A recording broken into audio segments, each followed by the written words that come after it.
do it. All right. How's it going, Good, Tom? brother. We are the Tom and Trey Show. I'm Tom. I'm Trey. That's it. Yeah, we're live at the Guitar Spot.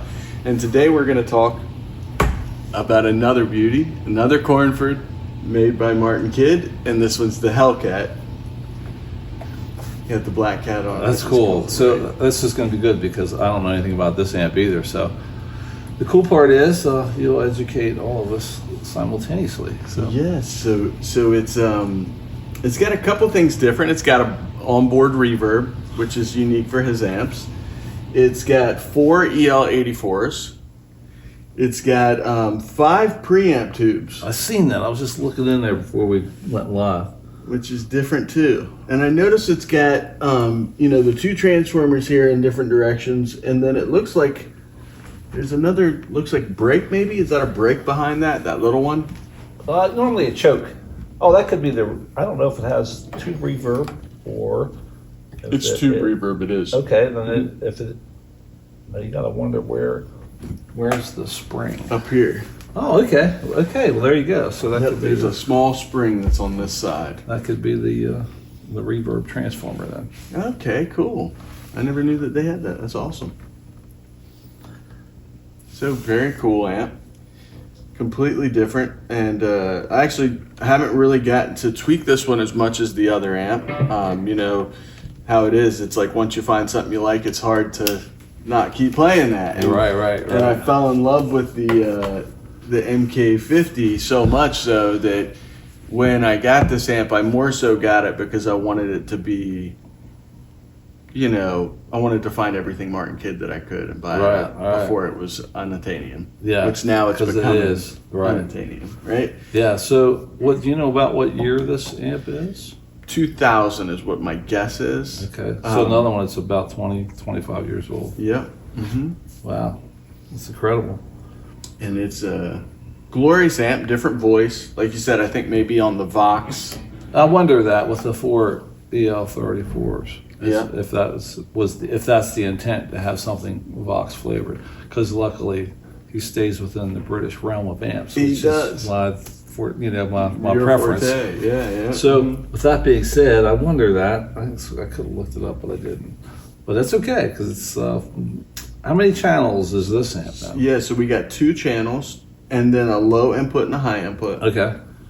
And one is like a vintage voice channel, which is the one I'm on.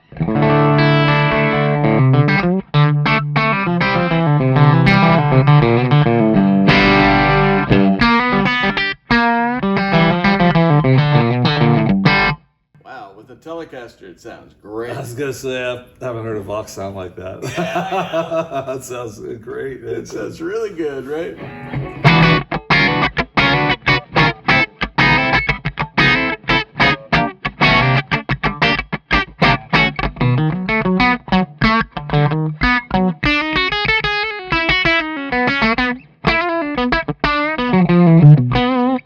Really punchy. Oh man. So how many Cornford models? Any idea how many Cornford models? Yeah, there let's count them. So we got MK50H, Okay. MK50H2. And you which have both of those? I have both of those. Okay. Yeah. So we'll get the count, but then I'll be curious how many of those out of that count you actually have at this point. Yep. And then the Hellcat, which is this one. The Carrera, which is back there. The Hurricane, which I'm still hunting for. Okay. So I don't have that one. And there's one other variant. There's the Carrera and the Harlequin. There's a Harlequin. Okay. So, and then there's the RK, the Richie Casa. Okay. That's all of them, I think. Wow. And I have 4 different models Yeah, right so on. far. But I'm going to try to get them all eventually. Right. That's a life quest, but Yeah, I'm sure it is. I'm trying. Yeah. Because they are, listen to that amp, right? It's legit. It is legit, very much so.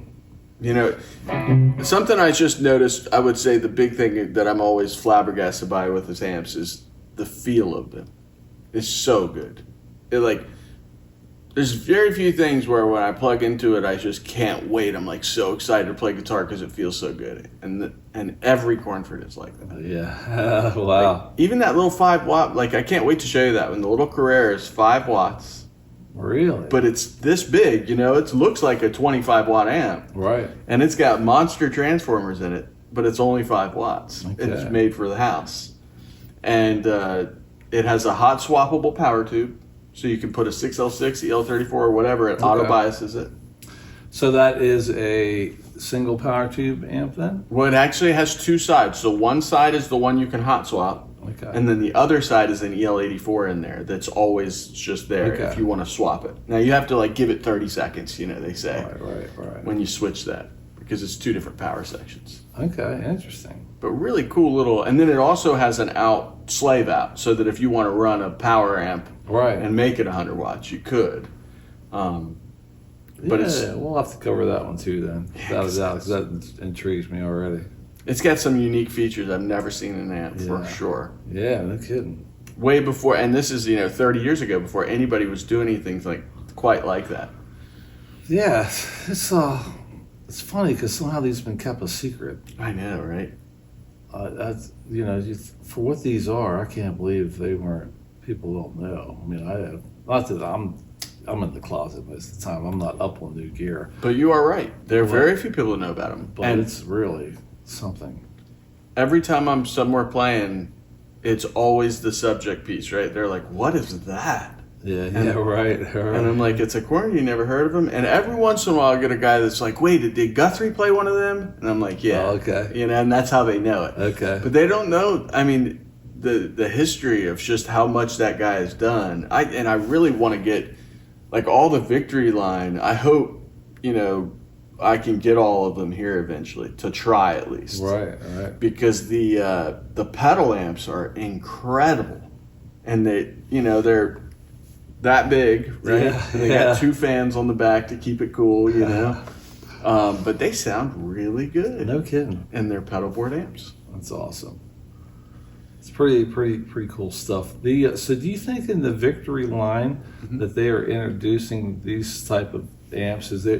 So I know that some of the basic Victory line, but like this amp, is there a Victory version? I think when he made so what I'm hoping now, I don't know this will happen or not, right? But all of these amps have a cult following, so to say, like the people that know really love them. And then he made iterations of all of them that were like, I don't want to call them cheaper, but they're PCB board versions kind of. Right. So I think the Duchess was derived from, just years of making the clean side of the Cornford, that high headroom, nice classy clean sound. And his knowledge on Fender. But then he also has one, it's not the Sheriff, it's the other one. It's called, now I'm going to forget, of course. But he has a Vox version in that line. Okay. So it basically has like 6 different lines, I think. There's a Fender line, a Vox line, a Marshall line. Then there's like a high gain line that is the Kraken series. And that amp is amazing. Yeah, one of those as well. I have the Super Jack, but I used to own the Kraken. And a student needed it. And, they were going to college and needed an amp, and I wanted them to have something cool to take along. As much as I wanted to keep that amp, that would be better served. I have cool amps, and they needed something, and amps are expensive. They are absolutely. So yeah, sometimes you got to cut something loose to get on to the next one. That's right. That was always the thing. And the truth is as I get older, I'm realizing that the search is over. It's Cornford. So it's interesting. I was just kind of speaking with Rick. Yeah. And because he's the owner, which was awesome to meet you, Rick. I told him to come up here with us, but he is the owner of the previous Cornford that was up here. That is correct. So I'm glad you introduced me to him. It was awesome. But the same way, I'm the same way as I found the sound years ago, and that's why I don't know of these amps, because my search ended a long time ago. And but I'm glad to discover these, because these are still in the flavor of what I like, which is important. The Fender stuff just doesn't do it for me. So Fender inspired amps, I mean, they're cool. I appreciate their efforts. It's just not the sound I'm after. Yeah. I like British voiced amps. So to have that British voice, and it's actually made in Britain. Yeah, that's right. So, and he's carrying on that legacy. So if you think about this, so it's no secret, I'm a Marshall guy, right? And an old Marshall guy, like from the beginning till... Which we still got to do, because I haven't ever played one. Yeah, right. I've never played an actual old Marshall, so I got to do that one time in my life. Yeah, it's right. So, but that's the deal. So I like that sound. That's the sound, to me, is the voice of rock. That's what classic rock was made on. You're right. You know, Ted Nugent was the only one that I knew back in the day that played Fenders. Isn't that wild? Yeah. So I can't believe he did play Fenders. That's shocking to me. Well, I don't know why. I don't know if it's a patriotic thing, because Ted's pretty patriotic. He is pretty patriotic. Maybe he wants to stay with the home team, you know? Yeah. Where I British amps, the story behind Marshall, and I was talking to Rick briefly about that. The story, so much about Marshall, everything I really like, from how it began to how it progressed, and how they not only grew as a company, they also grew as a knowledge base. As in, they started out, they didn't really know what they were doing. They were just copying what was done. Okay, But then later, they had evolved. So if you look how long it took, the amp world. So you figure back then, you had really two amp companies. That you're going to have Fender or Marshall, and anything else that may have been out there was a variant of one or the other. It was a direct copy, typically, right? Or they used it inspired by or something. They may have changed some things to say, hey, this is what I do, but it's based, when you dig in, it's based off of this. It's either based off the Marshall style or it's based off the Fender style. And nowadays, there's all kinds of crazy stuff, which is cool. But boil it down, there's really still, to me, two amps. There's Fender bass. Right. Yep. So I will always go to that side of the British flavors. So to see how Marshall has transitioned over a span, it's incredible. But then to see how Cornford, as well as now Victory, is carrying that torch. They are. And doing so really on their own, I'm going to say. They are They're doing it. As in, now we know there's a group. Well, you know, there's people that help, but they're all, you know, they're all English folks. They are, and they are making what I consider it's like Gen 2 Marshalls. That's what it is, really. So. It's really impressive to me, because it's hard to, you know, you think about how all the amp companies in the world, there's so many boutique companies now, and it's hard to make something that really is special and different at the same time, while also holding that tradition up. Yeah, and that's what we talked about. So the first time I cracked open your Cornford, I was amazed at what I was looking at. It's not what I expected to see inside. And even then, we'll go back a few. The statement I made is the statement I still believe is he has the sound we're all looking for. He just achieves it different than anybody else out there. So the majority of the amps out there, if they're British flavored and the ones that are made here in the U.S., they are pretty much clones of Marshalls. Yeah. They repackage it, but really they're just living off the past. Yep. And so I don't mind when Marshall does that. Yeah. Because they should. They made it. Yeah, so, it's different when you make it. Yeah.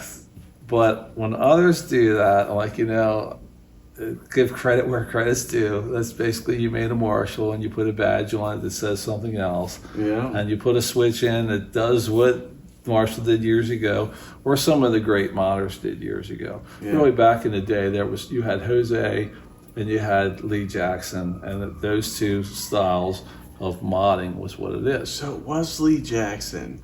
Is that the same guy that makes Jackson Ampworks? He had Metaltronics, yeah. I think it's Jackson Ampworks, because I know he had his own brand for a while. Yeah, because it's just for a short time, and then he stopped, and they were really cool and unique looking, and everyone I talked to is like, that's a great amp. So, and I think he designed amps for a while with Ampeg back in the 80s, and he's still doing it too. But I remember his amp line was Metaltronics, man. I've heard of that. Yeah, yeah. So that was the thing, and he did. So I got to be honest with you, he did things differently than the Jose mods. So it's interesting because in that point of time in California, in that LA Hollywood scene, guys wanted as much overdrive as they get. So definitely, you want to push your amp. Well, these guys could make it. They could make a Plexi a monster and whatever, right? So, but they both did a little differently. So I like that. I do like what Lee Jackson did. Yeah, and I do like what Jose did, and that's really what's been copied today. So I think that I would have to say the first guy that put diode clipping in an amp was Jose. That's interesting. So it's interesting is because that Silver Jubilee over there has diode clipping in it. Really? So you got to think about it. Who started what? Yeah. Well, it is badass sounding too. Yeah. So, but prior to that, Marshall did not use diode clipping. So it's kind of interesting, and I wonder, are they following the trend? I would believe that's what they did. They followed the trend. You know what? That's a good idea. It sounds great in our amps. We should do it ourselves. Yeah. And I think that's where it came from. Now, Lee Jackson stuff is really different than that. He adds an extra gain stage later in the circuit, and it's kind of wild. That is crazy. Yeah. How he does that, because most didn't. Most of them basically. It's almost like putting nitrous on your car, right? You're gonna blast a blast right under right under the carburetor base, and you're gonna make your engine fly, right? In the short version. So to do that to an amp, you put another preamp tube ahead of the entire preamp section. That makes sense. And then you're adding more fuel to everything. Extra goose, right? You got some nitro in the preamp section. So Lee Jackson didn't do it that way. He added it after the preamp. After was called the cathode follower, I'm pretty certain. But before, in between the cathode follower and the phase inverter, he adds a tube there. He adds an extra stage. I guess that would be cleaner. I'm not really sure why. Yeah. But there is a Marshall that did that later. Really? And it took a lot later. So, and I have that. It's my favorite modern Marshall. It's called the Vintage Modern. It's the model number is 2466. Yeah. It uses 4 KT66s as 3 or 4 preamp tubes. And speaking of that, we got to do that to that Cornford too. Oh, did you call you the day? You want to put 88s in there? I want to try. Isn't that the one you said that would be cool to try? Yeah, you can put 88s in there, and it wouldn't hurt it, right? No, not at all. Yeah, but it would make it. It would make it a pretty unique Cornford. That'd be cool to try. Yeah, you'll never wear them out. Yeah. So I know we're getting sidetracked, but that's okay, right? Yeah. So the difference between, I'll give you the history of the KT88, which the U.S. version is a 6550. That's our version of that, Oh, okay, I've heard of that. But yeah. I do not like that. Same. Well, so some may think it is. To me, I can hear a difference. Now, the metal guys really like the 6550. So here's what happened. Back in 73 or so, 1973, Marshalls were being distributed, and when they were being shipped out, the EL34s at the time were arriving here broken. So they were having and this is the best I can recall, right? So they were having problems with tube failures. Yeah. So they said, look, you're going to ship amps here. They're going to have something more robust. So they decided on the 6550s. Yeah. So depending on the era of Marshall you first heard, you may like 6550s. That makes sense. It's different things. I like EL34s. Yeah. I also like KT66s and KT88s. There's a thud, is what I hear. That's the difference between what in 34s and specific. That it takes a little moment for a guy who's used to 6L6s, the squish of it. Yeah. There's this thud behind every note that you can feel in your chest. Okay. That's the best way I can describe it. But at first, I think why guys have a problem is that it's super articulate on the picking hand. And so it will sometimes fight them. Gotcha. Because they can't hide certain things Okay. that are squishier in the 6L6 variant. So Yeah. It's a guess. No, it's cool. But the 6550s, I know all the metal guys of the 80s. So all the JCM 800 series that were here until later 80s were 6550s, and even the 70s amps, right? So I think 74 and up, a lot of them were 6550s. So if that's the Marshall you heard, that's the Marshall you liked, right? Yeah, that's what you get used to. I was never a fan, but the 88s, they do a thing. So they're kind of cool. But so they give you an idea. The Marshall Major is a 200 watt amp. It's a 200 watt plexi. Wow. But it only has 4 output tubes, and they are KT88s. So an EL34 is, say, just for a round number, is a 25 watt tube. You put 4 of those in, you have a 100 watt head, right? Yeah. So the KT88 is a 50 watt. Wow. Dissipate 50 watts of power. So you put 4 of those in. That's how they come up with the Marshall Major that Richie Blackmore always played. Wow. A 200 watt Marshall Major. So they're pretty robust. Guess what? So you put those in, you're not going to hurt them. Yeah, exactly. I'll tell you, that'd be fun to do. I saw Zillicabs making the new 8x12s. Oh my God. I know I shouldn't want one, but I do. I want to see what happens when that's lighting up a room. Can you imagine 2 of them 8x12s in front of you? So do you know where they came from? Brang, you know. So Pete Townsend was very influential with Marshall because Jim Marshall played with Pete's father in the big band. Wow. Well, the circle is very narrow That's with these crazy. guys. Well, they say, what is it, 7 degrees of separation? Did I Right. hear that once before? That's like everybody you know is connected somehow. Yeah, Jim and Pete had a fantastic relationship, and you know, Pete was up and coming young kid, and Jim was very, very cool to him. So at that time, Marshall had a half stack, like the JTM 45s, which, believe it or not, they built the first one, stuck it in the window. Believe it or not, Pete Townsend is the one that gave it the okay. Really? Well, he said, they bring it out and say, Pete, try this. You Yeah. can try it. And he said, that doesn't have the zing of a fender, is what he said. So Pete tells the story. He says, yeah, they went back, fiddled a bit, come back out.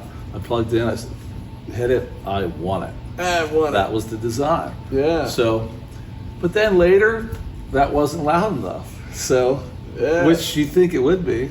You're starting to play stadiums though, right? If you're playing big stadiums. Well, this point they were still not. They were like a club band, but he wanted to be. He said the one person you had to be louder than is the drummer. It's the truth. So Keith Moon is the drummer. So he's loud. And then part of that was sometimes just like to have the power to impose on your fellow man. Right? Of course. You know how much fun it is when I show up with a 4x12? It's like there's. Yeah, everybody else rolls their eyes. Yeah, sure. I hit a chord, everybody knows I've arrived, right? That's definitely... That's funny. So that goes... I use this analogy. That's like having... You got your 1970 Cuda 426 Hemi car, 4-speed, in the garage with the Dana rear and 411 gears. Yeah. And the reason you have that is not to drive it every day, but once in a while you want to impose it on your fellow man. Well, that's your 412, right? That's it. Yeah. So Pete says, hey, Jim, I need more. I need bigger weapons is actually the term he used. So shit. I love the weapons. Jim's like, Pete goes, I want another cabinet. I'm going to put one on top of the other, and I'm going to put the head on top. Wow. So he really invented the stack. So that's a big deal, man. Jim says, no, don't do that. They're not meant to stack. It'll fall over. Yeah. And Pete's, it doesn't matter. He's a kid. Well, he puts it up there. He stacks it up. They're cranking, I'm sure. And exactly that happened. It fell over. Yeah. But it never turned off. It kept going. So then Pete says, I want you to build me a cabinet with 8 12s in it, rather than having these 2 stacks. Just build me one big one. So they did. And then he brought it back and said, hey, can you cut this in half? Yeah, because he's like, this thing's heavy. Too heavy, right. So that's how the stack was born now. But that's amazing, you know, to have that's a big ticket thing to say that you invented the... How many people can say that? Well, only one. Only one, he is the one. So, if you go back, then you could say that Clapton was very influential for the combo amp. Definitely. So... Bluesbreaker, that's the one, right? That's killer. So And it is killer. It's interesting how all that played out, but such a small circle of influence, you know. Mm-hmm. There was so Townsend had a lot to do with it. And, Crazy cool. Yeah, of Marshall's success.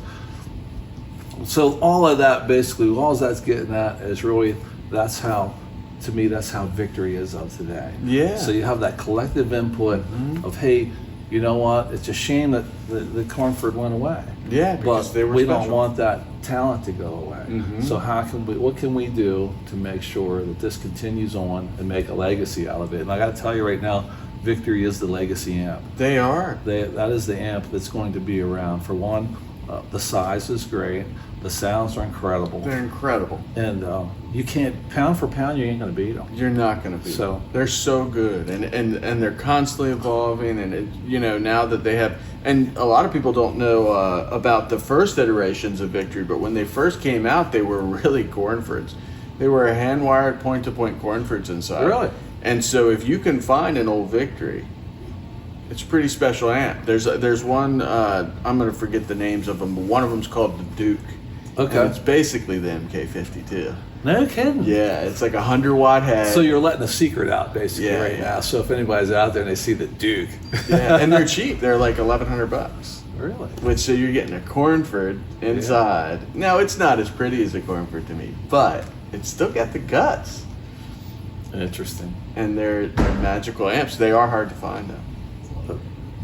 It's cool stuff. It is cool. So I just like the evolution of things. Basically, love it. what we're getting at, so, and we are going to cover one day. We'll have the Marshall Day or something, or we'll start with the JTM 45 and work our way up. That's going to be and great. go through the iterations of Plexis, and then because you think about who all used them, everybody did. Everybody. There's really. They are the voice of rock. I do say that. I do believe that because that was what, and good for Marshall for being there because that's how it happened.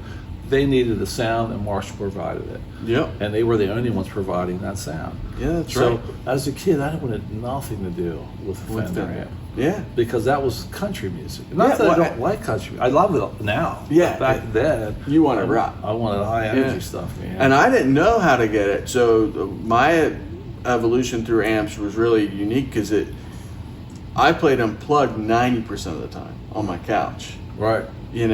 Sitting practicing licks and scales and chords and songs, and it wasn't until one of the local guitar players that, and the only time I would get to play amps was when I would go out and play with Bob Noble, and I would sit in with him, and he would have a Marshall Bluesbreaker combo or something, whatever he had I plugged into. Right. But I knew nothing about anything, right? And then as time went on, one of the guys got me a Fender Hot Rod Deluxe. Okay. And I tried my darndest to make that sound like a Marshall, because that's really what I was going after. So Rick Coberly, who's a great amp tech and local guy, he modded the crap out of that Fender Deluxe. Yeah. And it was probably a Marshall by the end of it. Okay, cool. But people would always say that when they would come to the shows, they'd be like, "Damn, that's not Fender sounding at all." But you're gonna hunt for it. That's what's gonna happen. Right. Mm-hmm. So back to the Cornford, man. Yeah. So, run us through the channels and all that cool stuff. Yeah, let's go through it. So.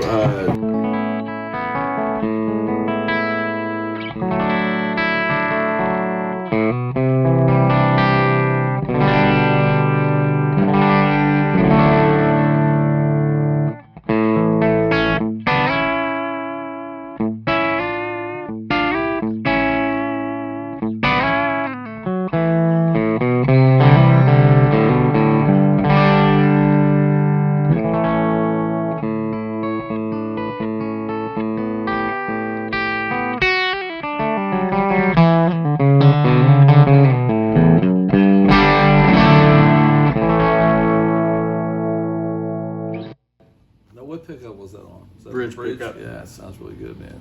Yeah, we'll listen to some of the neck too. Let's try that.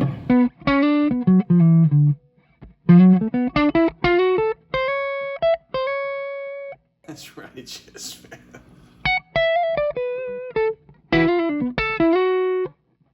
That's I hope crazy. that I say this every video, but I really hope that's captured and that comes through like that, because the first thought is, what else do you really you have all these crazy amps, which is great, but golly, man, one of them can do the job. They can, I know. And they each have a little different spank or sound to them, but they're all magical. Yeah, man. They really are. That sounds really good. Yeah, it really does. I think this year is the first time where I finally feel like, I got to hunt and try everything this year, and I'm just finally at the point where I can sell those things and keep my Cornfords and be happy as a lark. Yeah. Because I got to try them. I wanted to try them, right. And I'm glad I got to. But they're not the voice for me. These amps are. No, I would keep the Cornfords and the Victories if I was in your situation. Absolutely. Yeah. Here's the middle pickup.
It sounds so cool. It does sound good. And you see how low I have all these set, so I'd be curious to hear it just 12 o'clock. Because I know that I had a lot of stuff curbed on there. Does it have a presence control? It doesn't. That's why I wondered if I turn up the treble a little bit,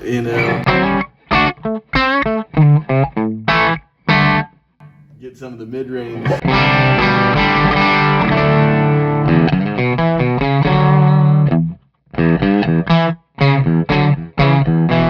I'm getting close to clipping it, but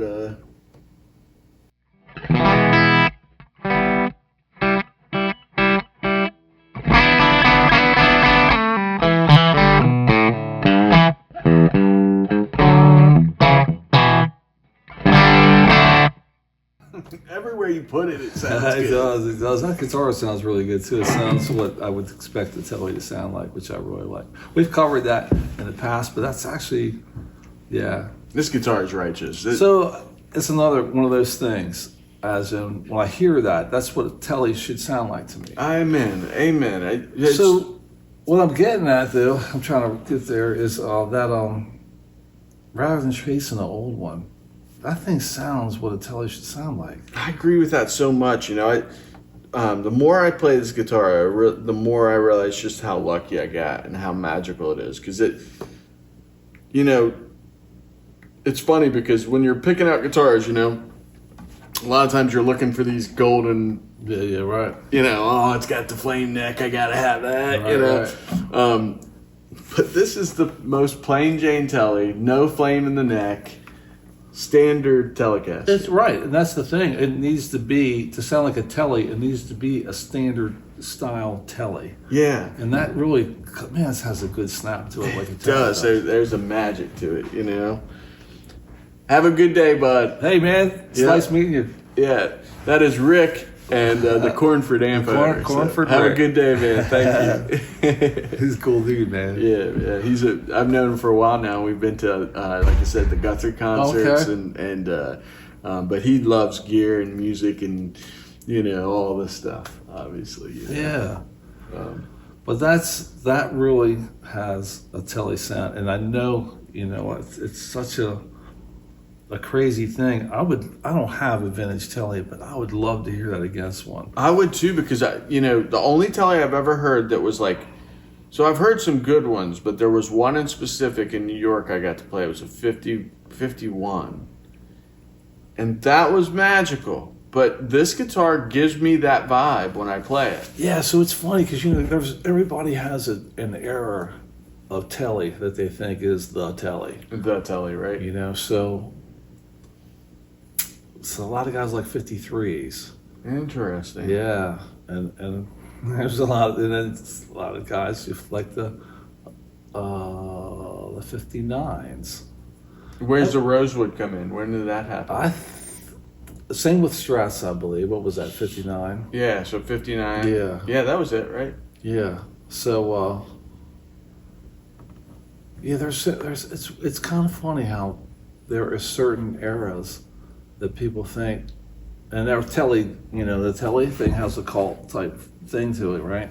Yeah. So that's a sound I would love to hear. Now, the interesting part is the guy's sending me a pickup, a 50s Tele pickup. Ooh, cool. Yeah, he sends me all kinds of crazy stuff. Oh, that would be cool to hear that. And he's sending it, it's functional. Wow. So he sent it to me to check out. Oh, I'd love to hear that. And so we might have to put that in something and just side by side it.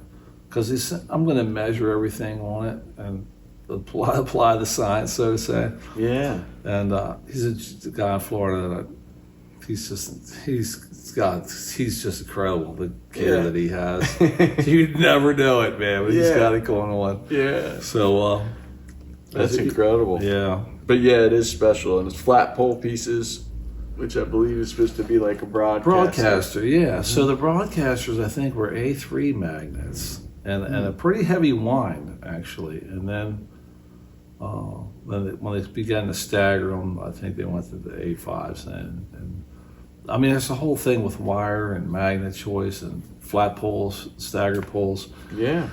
Mm-hmm. So, but that just has a Tele sound. I just can't imagine anything better than that. That's what I mean. I can't imagine anything that I would want more than this. Yeah. You know? Like when you hear that, like...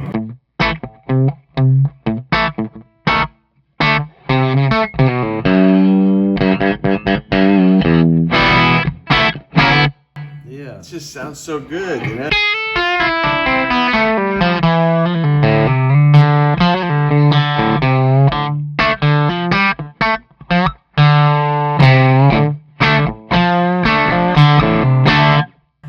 Yeah, snappy, man. It's awesome. Yeah, but it's still got thud to it, too. Yeah, you're right. It still does make you, something about it for sure. This is the first I'm really getting to tweak this amp, and holy crap, it's good.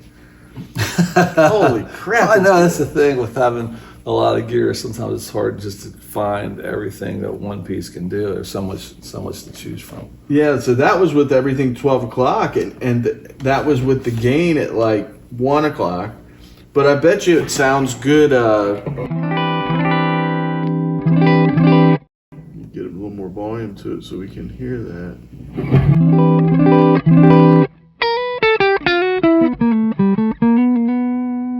It's a great clean sound. It is. Let's see how the reverb sounds on it.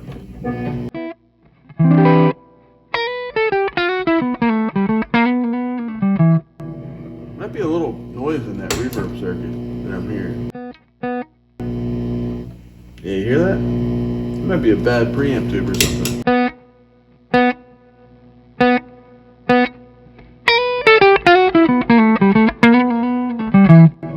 Hear it? When I turn it down, it's gone. So Yeah, it's got to be a right. bad preamp tube. Yeah, Yeah, it must be good.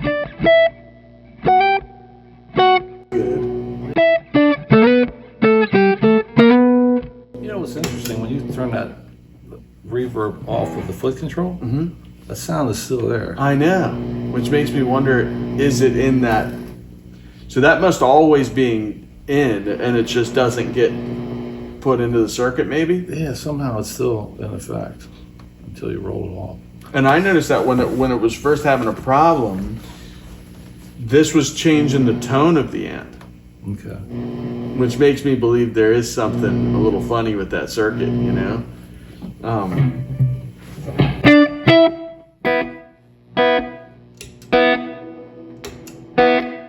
Yeah, still hear that noise though. That's a real nice, snappy, clean sound,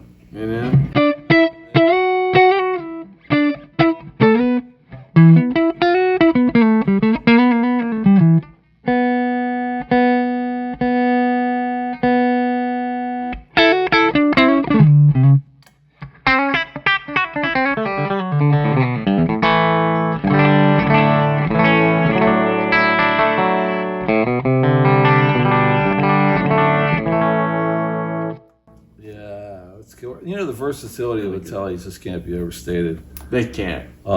There's a guy out there, Arlen Roth. Oh, love Arlen Roth. Absolutely. Hot Licks videos. I mean, Yeah. that company basically was one of my main guitar teachers. Yeah, right. Because my dad Hot got me Licks, every yeah. Hot Licks video. Like that was what I did all day. I wore them out. He had a video that I actually bought. It was called the Telemasters. I know the one. And that's when I got turned on to him and Danny Gatton. And Brent Mason. Oh, my goodness. It was incredible. So, but he really drove that point. If anybody wants to see something cool about Teles, that's the one to watch. It is. The playing is great, but also the stories he has to share. But that's where I learned what Teles were all about. Because, see, that's all he plays, man. Yeah, that's all he You know, plays. and, Danny Gatton, too. Yeah, that's all they go So, after. it's incredible how really the first solid body electric guitar and the production, Yeah. it really was the right one for a lot of people. Well, it really, I think, as much as I love Stratocasters, I have to agree for rock and roll, the Telecaster is the one. There is something special about the bridge pickup, and you can even hear that even on lower gain settings like make sure this isn't too loud, sorry.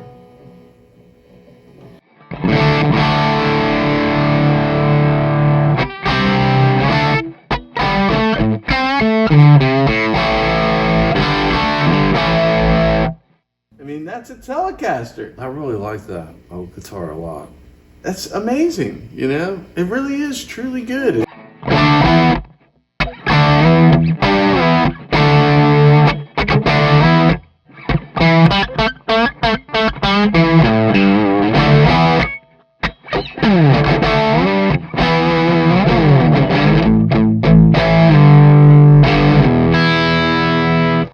I'm going to turn this back just a little bit.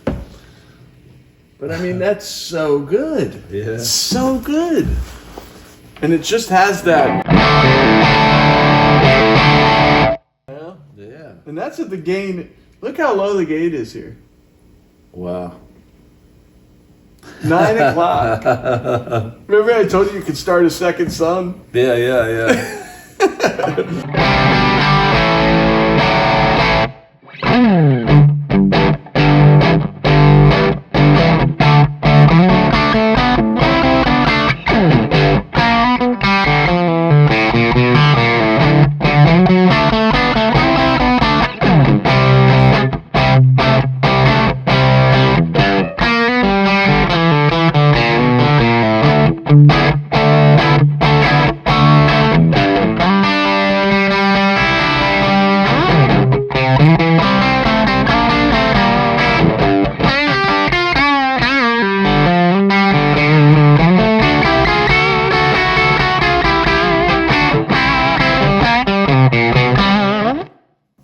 So, So good. what would this cost? Any idea or ballpark if you found one I think today? you could find one right now for $1,500, between $1,500 and $1,800. Really?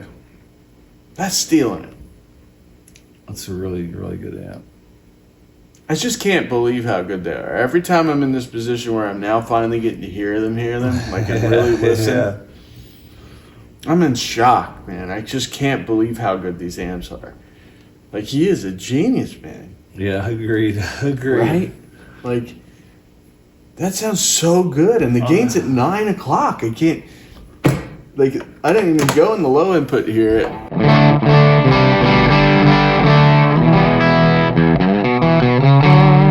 That sounds good, too. And you're saying that when you say 9 o'clock, basically it's on 2, roughly? It's on 2. Yeah. Golly, man. Like, what? We put it up halfway once. I want to hear how saturated it gets. Mind you, it's a single coil. Yeah.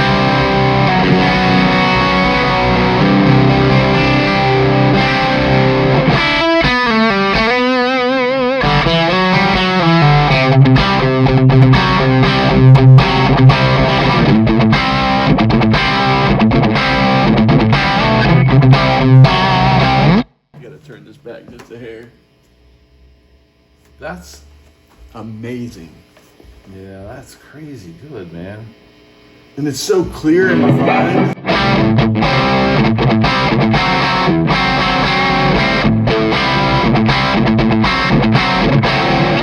that thing is touchy. You see how it's not enough now? Right.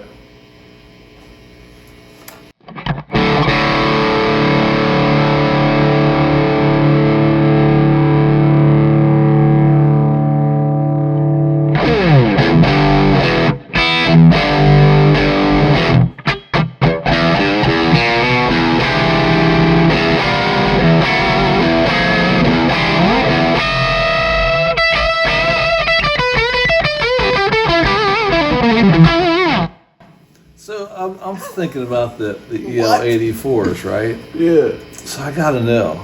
I'm gonna have to look this up because I'm wondering if he does the output section like a Vox, or if he does it like a 100-watt head, meaning it has 4 output tubes and a Class A/B circuit. Yeah, I don't know. Rather than 4 output tubes and a Class A circuit. I don't know that. I don't know either, but I'd really like that. So I got to know what that is, because I wouldn't, if it's Class A, I wouldn't suspect it of being that good. Yeah. But it could be, I don't know, so I got to look that up. Well, I mean, we can open it up if you want to check it out. Oh, no, it's all right. I'm sure I'll find a schematic online or something, but I'm just curious because man, it sounds good. It does. That sounds crazy good. It's crazy good.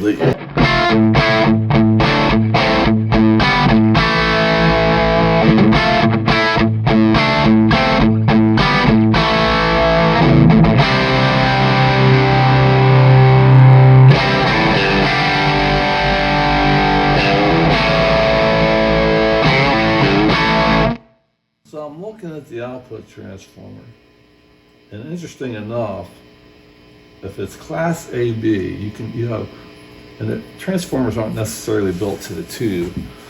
So a Class AB transformer that's, let's say 3,600 ohms on the secondary, can run two EL34s or 4 EL84s if in AB. So I'm really curious. Yeah, because it does sound like too much gain to be A, right? Well, A's just sound different because, Vox gets pretty gamey. Yeah, it does, but it's more vintagey voiced, right? And that all takes place in the preamp section. So you can make a Class A grind as hard as you want. Okay. Preamp. It's just I'll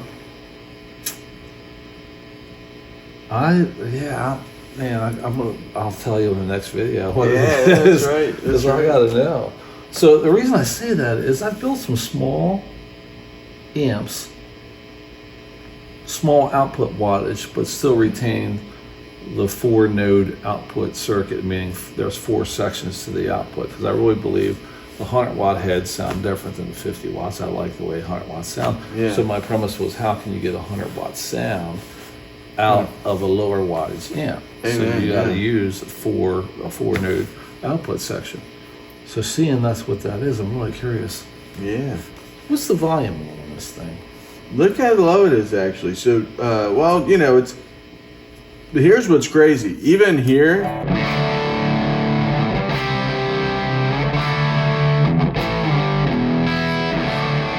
This is where Martin's magic comes in, is because even in a reduced volume, it still retains the gain and everything you'd hear louder. Yep. It's not like a lot of times when you turn a volume knob, everything just shrinks. All the magic is lost. And you got to crank them to make them breathe. But I first discovered it with their last one. I know we talked briefly about that on the last video, but he somehow retains this fullness. I don't know how he at does a volume level that you can tolerate. Yeah, because that's quiet. Could you imagine having that sound as a kid in a practice amp? I can't imagine. It's not available. It's not available. And I remember thinking that all the time, because I had. That's why I played unplugged all the time. Because there was no way I could use an amp at home. Right. My mom would have lost her mind if I had an amp on cranked up. So, and even my Marshall stuff, I call it has to breathe. Yeah. You got to fire them up. I always say it's sweet spot on 7, man. That's it. On Marshall that's it. Get beyond that, not so good. But when you turn a Marshall down, and it's just by design, I'm sure. Yeah. But it's really like you've put a pillow over the front of the speaker cabinet. You're totally right. I mean, it's tolerable, but it isn't like that. It's not magical like that. You're right. So that retains the fullness at a lower volume. Mm-hmm.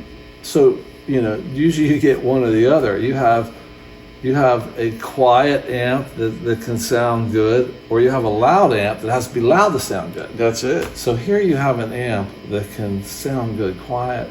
No, your clean amps they're relatively the same on volume. It's going to be clean regardless if it's up or down, right? Yep. Mm-hmm. But you see an overdrive amp, that's not necessarily the case. No, you're right. I've played a lot of amps where they just lose everything. Magic, not magic, not magic, all the way down. Right. But that spot, to die for. Yeah. And it's usually around 6 or 7. That's where it is. You gotta spool them up, but I don't know. I'm not sure how he did that. Yeah, because it is, and everywhere. If you take that knob and move that for me as I'm playing.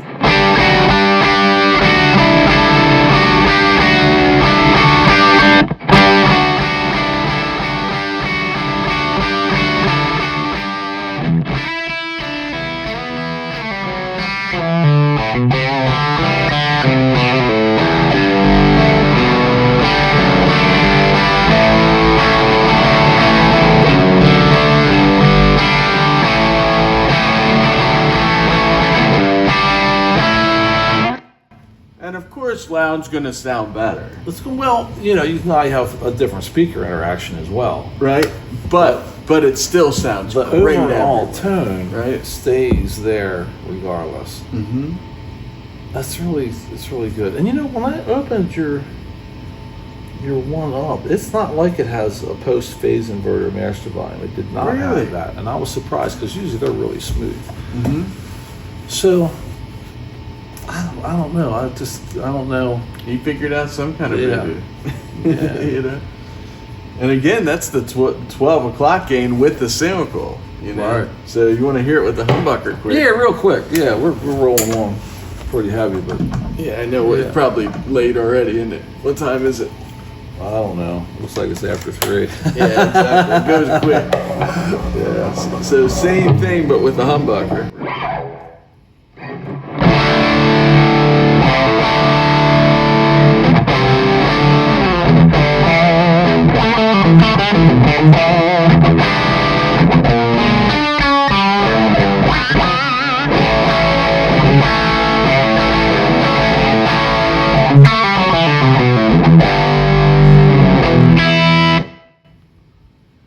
So, man, how's that compared to the MK52H? It's still amazing. So I don't know. It does get tricky because I think this is his way of getting that sound at a lower wattage. So, but what's astonishing is they all sound good when you turn the knob. So it's not like, I think people wanted, like in their head they want lower wattage, but I think Martin could do it at any wattage because his masters are so good. Something's different for sure. And I'll put the gain back down to like 2 so you can hear that again, the cleaner sound with it. The punchiness in the note.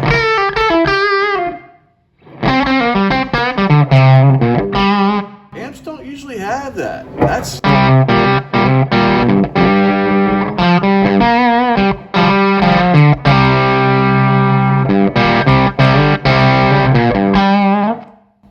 Is that not amazing? It's really, really good.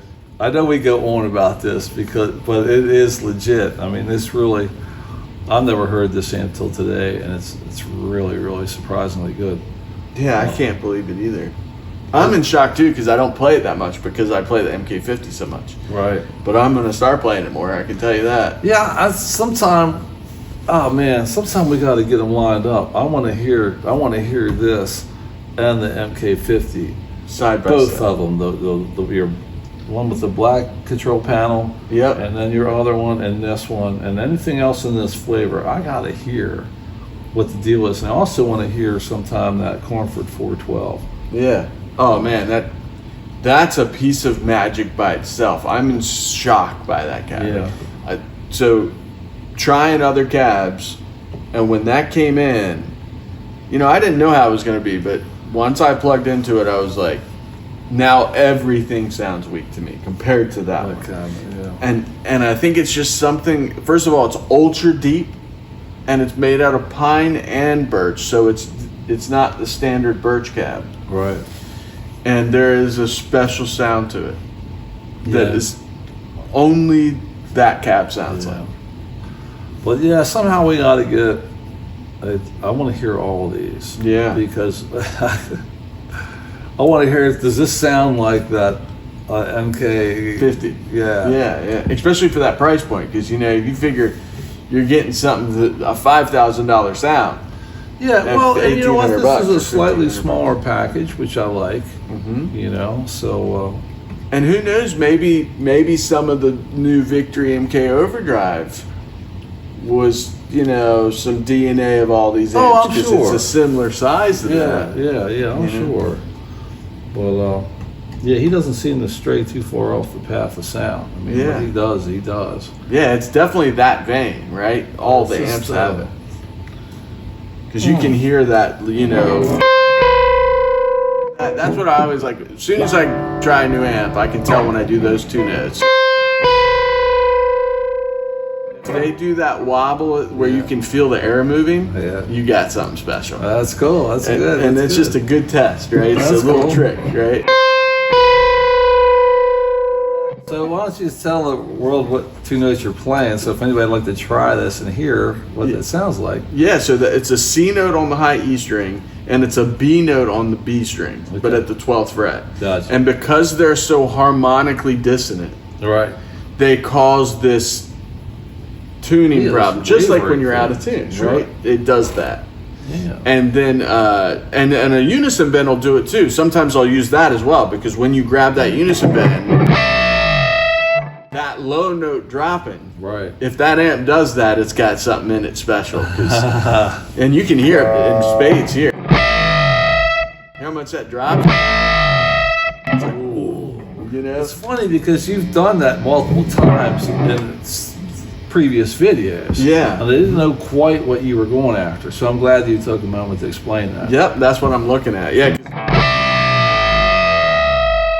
You go, whoa. You can hear that drop. It's so cool sounding. Actually, now that I hear that, I didn't hear that before. I just heard the shrillness. Yeah. But now I actually hear that low note going, whoa. Yeah, you going can on. really hear the drop, And then when I'm doing these two,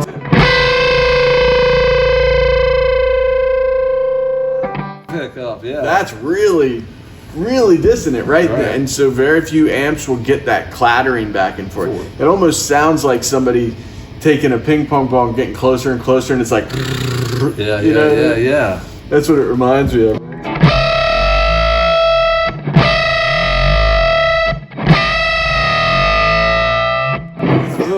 It's so cool. Yeah, it's cool. It's I gotta tell you, it's not the most pleasing sound I've ever It's heard. not, yeah. But when you hear the differences of what's actually happening, because at first when you were doing that, Like, what are you doing? Well, I just thought, oh man, what is that? Yeah, So exactly. But now you see why, right? Like, I can hear that low note. there's a different frequency response in these really high quality amps, and every time I'm near an amp that's really special, it has it. How's it? That's interesting. It's like a little trick I found to find in it, Yeah. So I gotta tell you, I'd like to have some viewer feedback on that. Anybody that's watching this, try that with your amp, and then write down in the comments if you experienced that or not. And then if you do, write the type of amp you have, because I'd really like to know: is this something that we can find universal, or is it something that not everything can capture? That's right. So. Yeah. I've never tried that, but I'm going to try it when I get home this afternoon. Yeah, I know, right? I know. But, Well, and where I first started hearing it was when I would hear really great players, right? I would hear it in the recordings a bit. Not as much as when you're in the room with them, you hear it definitely. But I would hear it in like those unison bends, because when they're doing them, a lot of times Vi'll do stuff where it's right? And it sounds so cool, but the really good amps would have this lower cascade that would come in, and you would really hear it grind like that. And I was always like, oh, that's the coolest freaking that's thing so I've ever funny. heard. I've never picked up on that at all. Yeah. So that's pretty cool. I mean, when I think of those unison bends like that, I think of Iron Maiden, you know. Yeah. Yep. Mm-hmm. But that's really the extent of that. I never really listened to Steve Byron, this kind of guy. So yeah. But knowing what I'm hearing now, that's pretty cool. So I really I hope that people write in. Yeah, that would be great to see what they. I want to know what type of amp they're playing, and if they can write the amp, the guitar, and yes, or I got it, or I don't got it. How'd you do that, or something? The harmonics will do it too at the 5, 7, and 12. Okay. So when you play them, let me just double check that this has enough power. Hold on one second. I know it's 10%. We're good. I didn't want it like shutting down and losing all of it. Right. But the harmonics at the 5 on the G string, 7 on the B string, and 12 on the high E. Listen to what happens when I do that.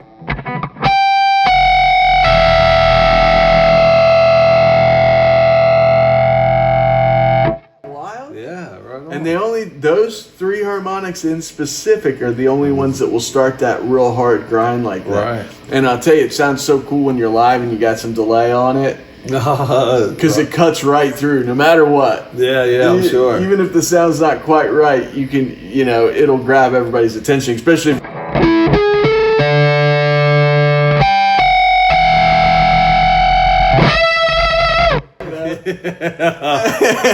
It's just fun, Yeah, you talk about tension and release, right? Man. Oh my God. Guitar noises, man. Yeah. Well, man, thanks for sharing your wisdom and knowledge of this amp and the cool tones you just pulled out. Now I understand it. Yeah. That's awesome. I'm going to crank this up one time to hear what the gain sounds like. Okay, spool it. Spooled up. Let's go all the way.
Good, man. It's crazy good. It's a lot of gain. That's a lot of gain. Well, brother, I think it's going to wrap this up, man. Yeah. Thank you, Tom. No, thank you, Trey. It's been a pleasure. Yeah, always. Man, it always is. And, this was a good choice, man. This was really good. Yeah. We are the Tom and Trey Show. I'm Trey. And I'm Tom. Yeah. See you on the next one. Yeah, see you on the next one. And if you like what you saw here, hit that subscribe button and ring that bell for notifications. And Sundays at 10:30, live here at the Guitar Spot. And again, we always shout him out, but thanks, Chad Ward, for letting us. I was going to say, where's Chad? Yeah, that's it. We got to give one more shout. That's right. We'll see you next week. Yeah, we'll see you on Sunday. Yeah, keep rocking and rolling. That's it.